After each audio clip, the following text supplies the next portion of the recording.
দেখবেন, বিগত বছরের মতো টাঙ্গাইল জেলায় এবছরও কিন্তু বেশ কিছু প্রান্তিক খামার রয়েছেন যারা ছোট বড় সবকিছু মিলিয়ে যে গরুর লালন পালন করছেন এই কোরবানির ঈদকে ঘিরে। কোরবানির ঈদ কিন্তু আর কয়েকদিন পরেই কোরবানির ঈদ। সেই কোরবানির ঈদের জন্য কিন্তু ইতিমধ্যে হাট বাজার সহ বিভিন্ন খামার থেকে যে গরুগুলো রয়েছে, যে কোরবানিযোগ্য পশু রয়েছে সেই পশুগুলো কিন্তু বিক্রি শুরু হয়ে গেছে।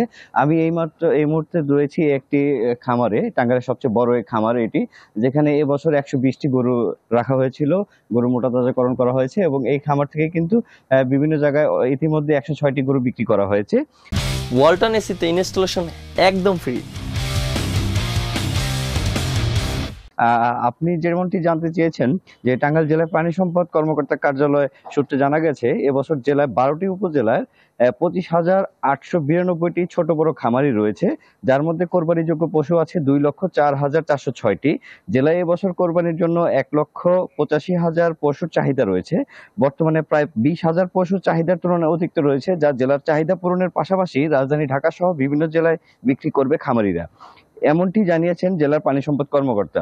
এছাড়াও জেলার মোট ৬০টি স্পটে কিন্তু এই কোরবানির হাট বসবে এবং এই হাটে কিন্তু ছোট বড় সকল ধরনের পশু পাওয়া যাবে এই কোরবানি দেওয়ার জন্য।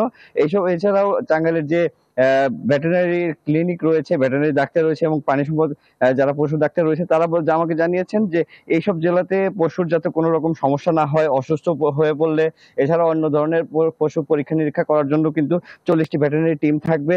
এছাড়াও আইন শৃঙ্খলা বাহিনীর সাথে যারা রয়েছে তাদের সাথে আমার কথা হয়েছে।